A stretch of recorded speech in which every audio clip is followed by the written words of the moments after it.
문제는 타이밍. 이제 우리가 셀 차례다. 유안타 T레이더.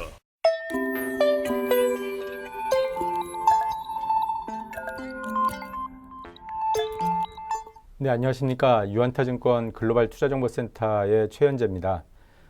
이번 주부터 유안타 윈도우라는 이 꼭지를 통해서 최근에 국내 주요 시장의 주요 이슈들과 관련된 부분들을 일주일에 한 번씩 여러분께 전달해 드리는 그런 기회를 갖도록 하겠습니다. 향후 아무쪼록 여러분들의 투자에 도움이 많이 될 수 있는 그런 방송이 되었으면 좋겠습니다. 이번 주 내용 시작하도록 하겠습니다.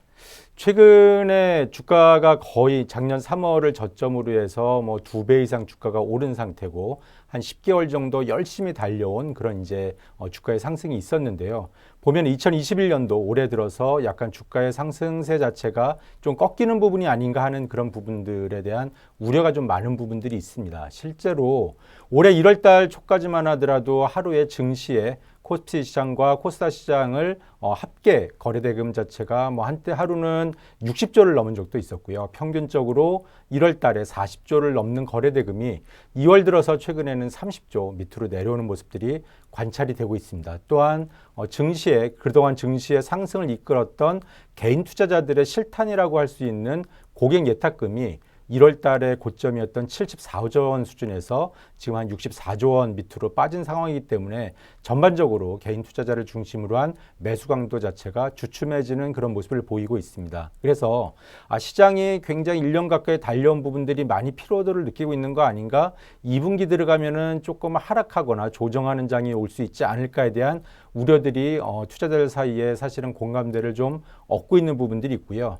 최근에 주식 시장 자체가 주춤하는 부분들은 지금 이런 그냥 단순한 우려가 아니라 2분기부터 인플레이션이 어느 정도 위로 올라오는 모습이 보이면서 미국의 연준을 비롯한 전 세계 중앙은행들이 유동성을 회수하는 모습을 좀 보이지 않을까. 그렇다라고 하면은 이번에 증시가 올랐던 가장 큰 원동력이었던 유동성과 관련된 부분들이 조금 타격을 입으면서 증시의 조정이 올 수도 있겠다. 이런 우려들이 어떤 이제 그 논리를 뒷받침하고 있는 상황이라고 좀 보시면 될 것 같습니다. 그래서 최근에 약간 주춤하고 있는 증시의 어떤 흐름과 관련해서 2분기에 증시가 조정될 가능성이 있는지에 대해서 오늘 간단하게 살펴보도록 하고요.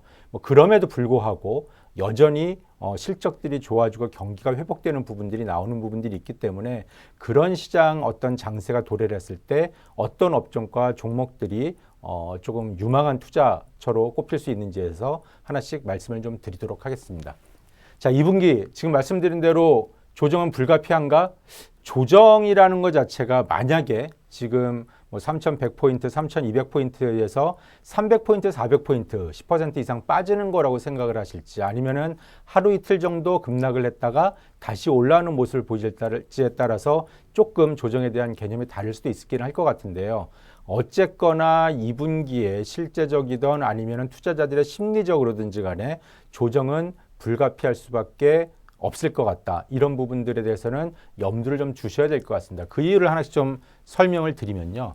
이제 첫 번째로 보여드릴 그림들을 좀 보시면은 지금 전 세계적으로 통화 공급들이 굉장히 빠른 속도로 작년 코로나19 팬데믹 이후에 중앙은행들의 유동성 공급이 시작이 됐습니다. 여기 보시는 것처럼 미국이라든지 한국도 마찬가지고요. 유럽이라든지 중국과 같은 모든 글로벌 주요 경제권역에서 보통 우리가 이제 그 유동성을 얘기할 때 사용하고 있는 M2의 증감률 자체가 미국 시장은 미국 같은 경우는 20% 이상 30% 가까이 작년 동기 대비해서 상승하는 모습을 보였고요.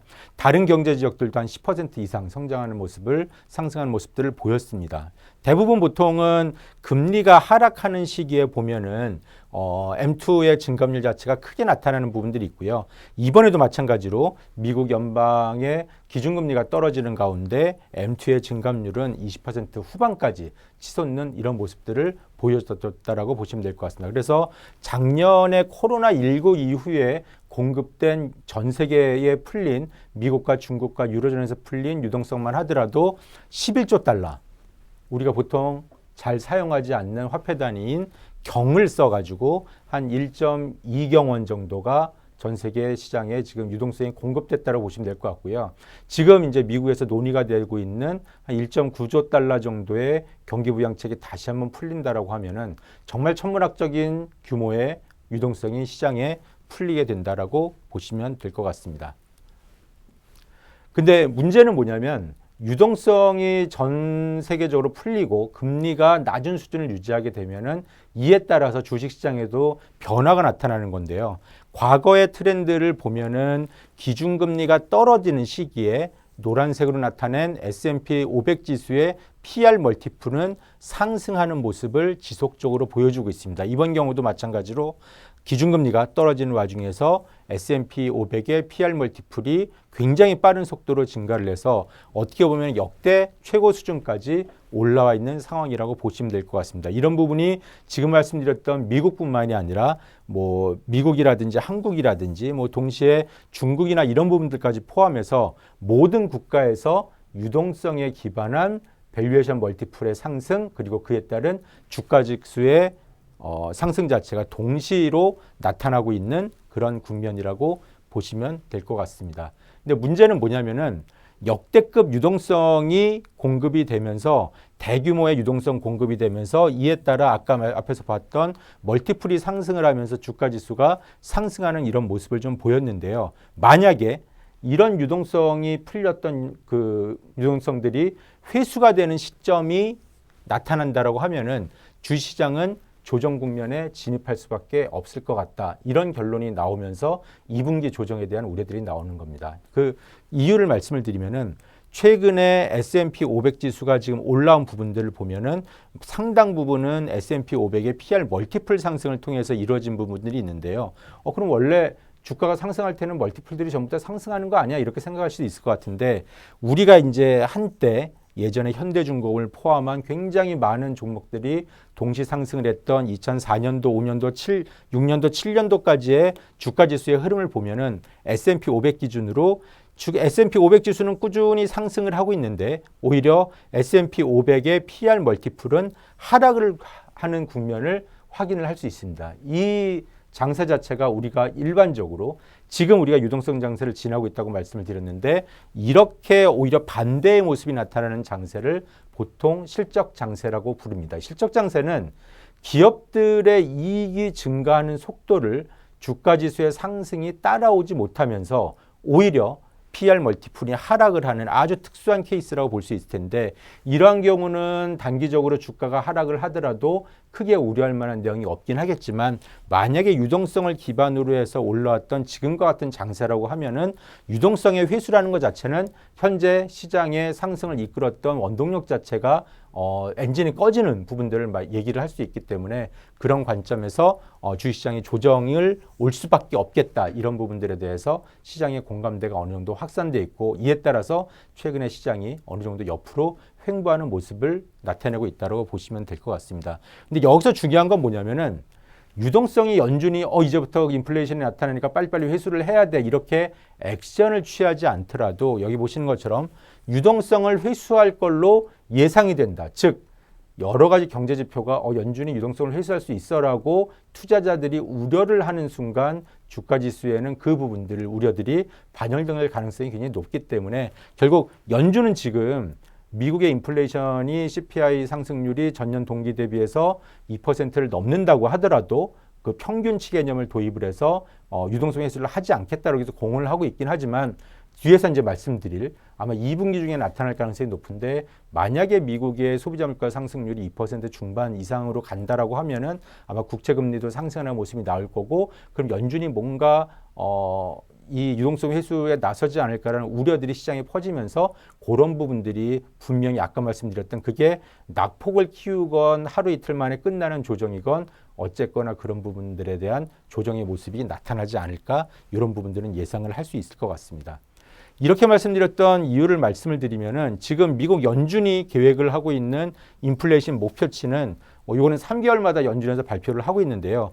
2%가 우리가 목표로 하는 거고 앞으로 2023년까지 2%에서 계속 놀 거야. 근데 올해 2021년은 요 레인지가 조금 넓을 것 같아. 그래서 2분기나 이런 경우에는 2% 중반까지 갈 수도 있지만 우리는 유동성 인수를 안 할 거야. 이렇게 얘기를 하고 있습니다. 그래서 일단 연준의 인플레이션 타겟 자체는 목표치 자체는 2% 내외에서 목표로 되어 있다고 보시면 될 것 같은데 지금 2분기에 인플레이션이 미국에서 높게 나올 거라고 예상하는 가장 큰 이유는 최근에 미국의 주택 가격 우리나라만 지금 부동산 가격이 오르는 게 아닙니다. 미국도 굉장히 월세라든지 여러 가지 주택 가격 지수가 많이 오른 상태고요. 또 최근에 보면은 곡물 가격도 전 세계적으로 급등을 하면서 여러 가지 음식료 가격들에 대한 어떤 인플레이션 우려도 존재를 하고 있습니다. 그리고 여러분들이 요즘에 차에다 기름 넣으시면서 가장 잘 느끼시겠지만 유가가 굉장히 많이 상승을 했습니다. 그래서 이런 부분들을 봤을 때 이런 세 가지 이유로 해서 미국의 인플레이션이 좀 올라가지 않을까 이렇게 우려들이 나오는 겁니다. 그러면 얘네들이 뭐 세계가 오른다고 해서 인플레가 얼마나 영향을 받는데 미국의 소비자 물가 지수를 구성하는 항목들의 비중을 보면요. 보시면은 음식료가 차지하는 비중이 기여도 자체가 한 14% 정도. 에너지는 뭐 원유를 우리가 직접 소비를 하지 않기 때문에 뭐 가솔린이라든지 이런 부분들에 대한 부분일 텐데 약 6% 정도를 차지하고 있고요. 월세라든지 집에 들어가는 내구재라든지 이런 거를 포함하는 부분이 약 40%. 그래서 이 세 개 항목을 합치면은 전체 소비자 물가 지수를 구성하는 거에 약 60% 정도가 이 음식료와 그다음에 에너지와 주택 관련된 지표들이라고 좀 보시면 될 것 같습니다. 따라서 이 세 개가 전부 다 최근에 지수가 상승 압력을 높이고 있기 때문에 이런 부분들이 2분기에 미국의 인플레를 피할 수 없게 만들고 있고 이런 부분들이 투자자들한테 분명히 불안한 심리를 주게 될 것이다 라고 하는 게 지금까지의 논리라고 좀 보시면 될 것 같습니다. 근데 여기서 이제 보셔야 될 게 뭐냐면은 다시 한번 확인하는 건데 가장 큰 거는 유가 쪽이라고 보실 수 있을 것 같은데요. 현재 유가가 WIT 기준으로 60불 정도까지 와 있는 상태고요. 작년도에 워낙 급락을 3월달, 4월달에 했었기 때문에 올해 3월달, 4월달부터는 유가의 전년 동기 대비 증감률이 70%를 넘을 것 같고요.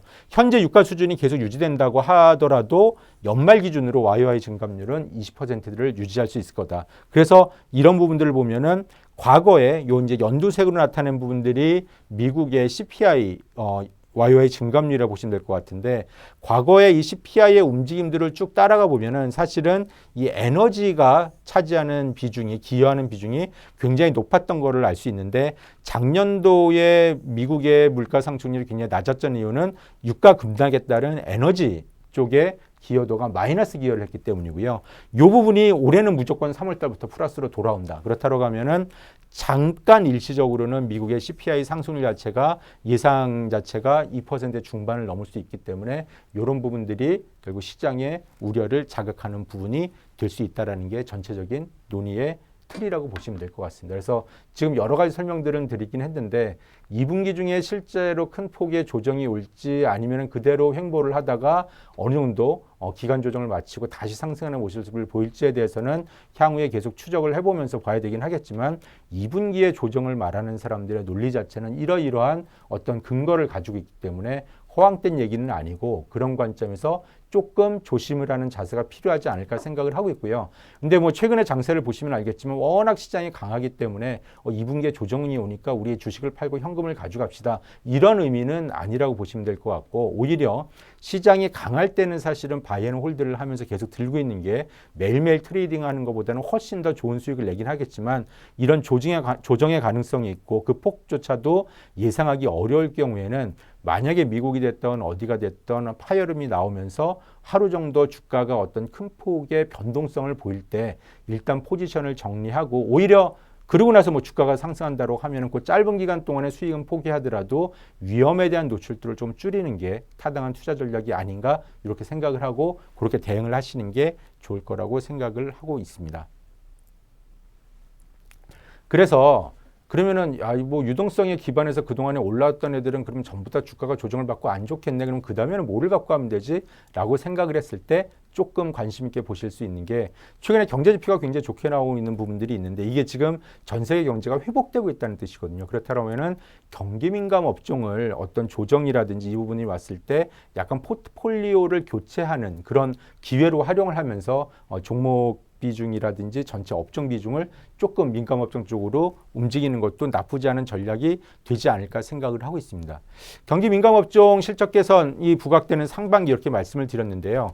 워낙에 작년도에 전체 기업 이익 실적이 안 좋았었기 때문에 올해 뭐 1분기, 2분기는 엄청난 큰 폭의 이익의 성장폭이 나올 겁니다. 보면은 올해 1분기에 그 코스피 200에 포함되어 있는 종목들의 영업이익 증감률 자체가 70%가 넘을 걸로 예상되고 있고요. 2분기에도 마찬가지로 40%의 고성장이 예상이 되고 있습니다. 그리고 이러한 고성장을 이끄는 섹터들은 뭐 최근에 유가 상승에 따른 에너지 업종, 정유 업종이 되겠죠. 내지는 뭐 조선이라든지 아니면 건설이 포함되어 있는 산업재, 그다음에 자동차, 섬유, 의복 이런 게 포함되어 있는 경기 관련 소비재라든지 화학, 철강이 포함되어 있는 소재 업종들이 보시면은 1분기하고 2분기에 지속적으로 높은 어떤 이익 증감률을 보이기 때문에 이 부분들이 지금 유동성 장세에서는 어느 정도 조금 관심 밖에 있긴 하지만 주가상으로는 크게 반영이 되지 못했지만 유동성 장세가 어느 정도 마무리되는 국면에 가서는 결국은 실적과 관련된 종목들에 대한 관심이 높아질 거기 때문에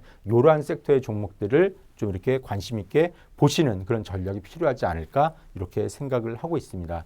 그리고 이제 동시에 또 같이 봐야 될 게 보시면은 최근에 디램 가격의 현물가 자체가 상승 턴을 하면서 고정거래 1월 고정거래 가격 자체도 보시면은 거의 뭐 한 8개월 만에 지금 상승 턴을 한 부분이 있는데 뭐 그 반도체 업체의 그 매출액의 거의 뭐 디램 업체라든지 이런 메모리 업체들 기준으로 봤을 때 한 90% 이상이 고정거래 가격에 따라서 가격이 결정이 되기 때문에 가격의 상승은 메모리 반도체 업체도 뭐 삼성전자나 하이닉스 되겠죠. 이런 애들의 실적 개선에 크게 도움을 주긴 할 것 같고요. 최근에 낸드도 2분기부터 가격이 생각보다 세게 상승할 거라는 부분, 그리고 최근에 아시겠지만 시스템 반도체, 자동차를 중심으로 해서 여러 가지 쇼티지들이 나오고 있는 부분들을 봤을 때 반도체 업종에 대해서는 단순히 유동성 장세에 기반한 상승이 아니라 기본적으로 실적상으로도 뒷받침되는 부분이 있는 쪽이기 때문에 꾸준히 좀 관심을 가져야 되지 않을까 생각을 하고 있고요.